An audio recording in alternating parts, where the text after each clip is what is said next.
स्वानिदेव सवितुर्दुरितान्पराशुः यद्भद्रं तन्न आशुः।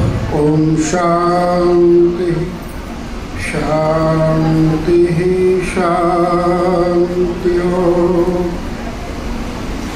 महाप्रभु के चरणों में विराजमान गुरुदरबार का चुनिया वंदनीय संत समाज, दूर दूर से गुरु महाराज की प्यारी संगत, एक बार उत्सव के साथ जय घोष बोली जयकारा। बोलो मेरे श्री गुरु महाराज जी की जय, साचे दरबार की जय, बोले श्री नगरी निवासी भगवान की जय, श्री परमहंस दयाल जी महाराज की जय, पूज्य श्री स्वामी जी महाराज की जय, सत्य सनातन धर्म की जय, धर्म की धर्म की प्राणियों में विश्व का बहुत धन्यवाद। हरि अनंत हरि कथा अनंता, कहीं सुनई बहुविधि सब चलता। महाप्रभु त्रिलोकीनाथ श्री नगरी निवासी भगवान जी का 2 अवतार 139 वर्ष पूर्व हो चुका। षष्ठी के इस रंगमंच से स्थूल रूप से विदा हुए उन्हें 87 साल हो चुके हैं, लेकिन उनकी लीलाएं आज भी पूर्व की भांति गाई जा रही है। युगों युगों तक यूं जाती रहेगी। और अब देख रहे हैं भारत देश इस भूमंडल पर ऐसा देश जो अवतारवाद के क्षेत्र में सबसे ज्यादा उर्वरा है। एक मोटा मोटा मूल्यांकन भी करे, परमात्मा के अधिकतर अवतार भारत के इस भूभाग में ही हुए। आवश्यकता क्यों पड़ जाती है अवतार लेने की भगवान की? इसका कारण गोस्वामी तुलसीदास जी कहते हैं, जब जब होई धर्म की हानि, बाढ़ई असुर अधम अभिमानी, सीधई विप्र धेनु सुर धरनी, करई अनिति जाय नहीं वरनी, तब तब प्रभु धर विविध शरीरा, हरई कृपा निधि सज्जन पीरा। ये उद्देश्य होता है परमात्मा। और गोस्वामी जी कहते हैं कि एक रूप को धर के नहीं आते हो, विविध शरीर देश काल के अनुसार जैसा जरूरी समझते, कच्छ के रूप में भी आए, मच्छ के रूप में भी आए, वाराह के रूप में भी आए, जिसे हम बड़ा कहते हैं अछूत जानवर समझते हैं, सुअर। भगवान जी तो उसके रूप को भी धारण करके आ गए, क्योंकि आवश्यकता पड़ी पृथ्वी के उद्धार की, वेदों के उद्धार की, सुअर का रूप लेना पड़ा, तो वो भी लिया उन्होंने। अवतार शब्द अपने आप में बड़ा अलौकिक।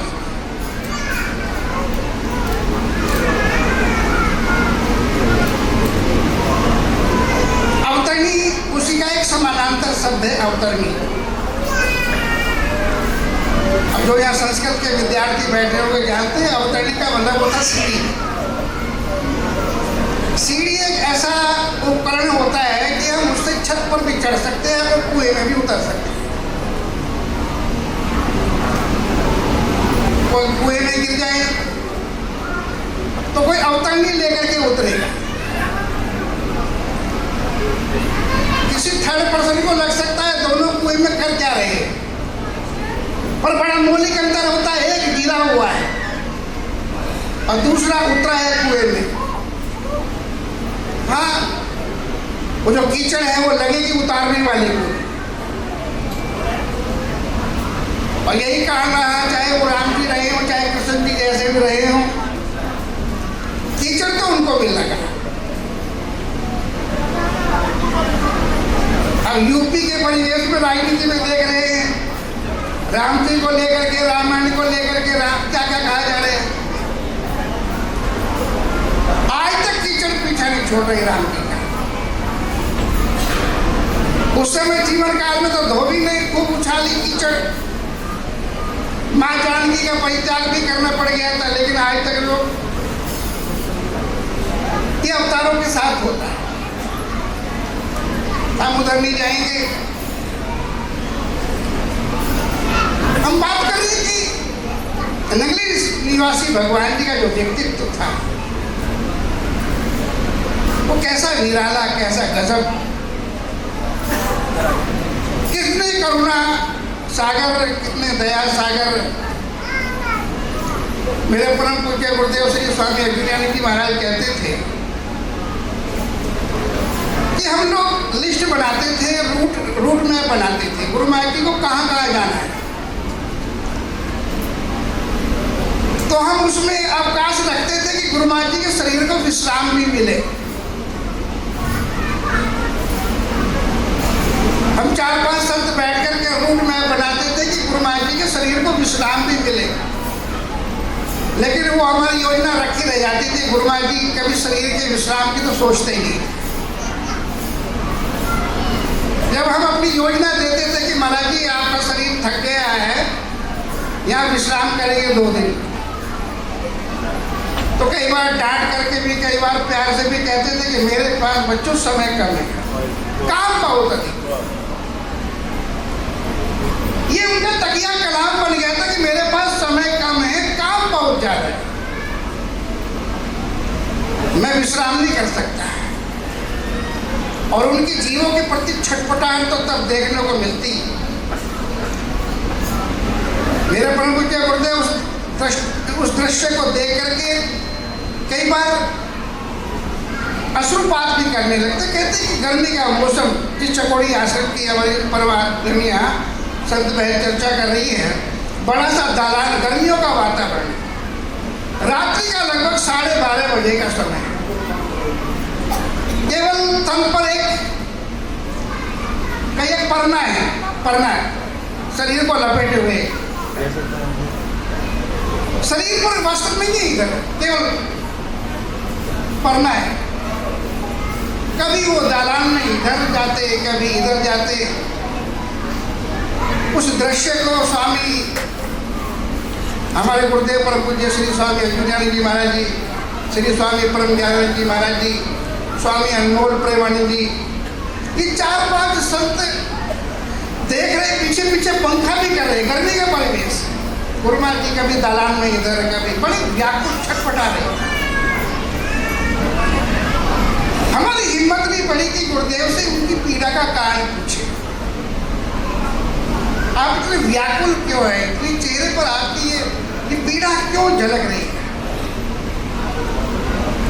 हिम्मत किसी की ना पड़े, एक दूसरे को बोले तो सही कि पूछो, वो कहे कि तुम पूछो, वो कहे तुम पूछे, तो सलाह करके हमने दंडवत कर दिया उस मार्ग में जिसमें वो परिक्रमा कर रहे थे, ये राउंड मार रहे थे। तो गुरु महाराज जी ने आवेश में बोले कि उठो गुरुमुखो, उठो, क्या कहना है?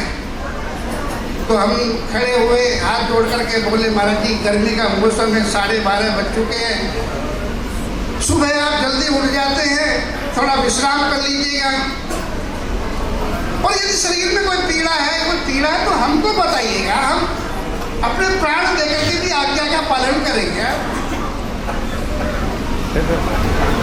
तो गुरु महाराज जी आवेश में बोले कि मैं भव सागर में नाव लिए खड़ा हूँ और जीवों को बोलता हूँ कि मेरी नाव पर आ जाओ, मैं तुम्हें भव सागर से पार कर दूंगा।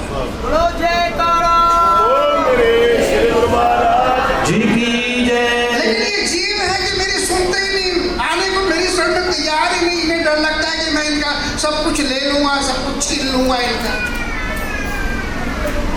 मैं रात जाग करके, दिन जाग करके, दौड़ करके जीवों को कहता हूँ मेरे पास समय का हो, मेरी नाव में चढ़ जाओ, तुम्हें भव पार करने का ये मेरा जिम्मा है।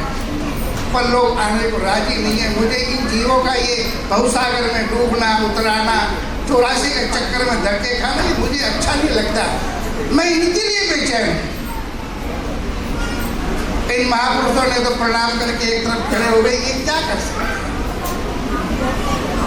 पर हम देखते हैं कि 18 वर्ष की कम अवधि में 1919 में परमानंद महाराज जी समाये 1936 में नगली निवासी भगवान जी नगली की पावन धरा में समा गए।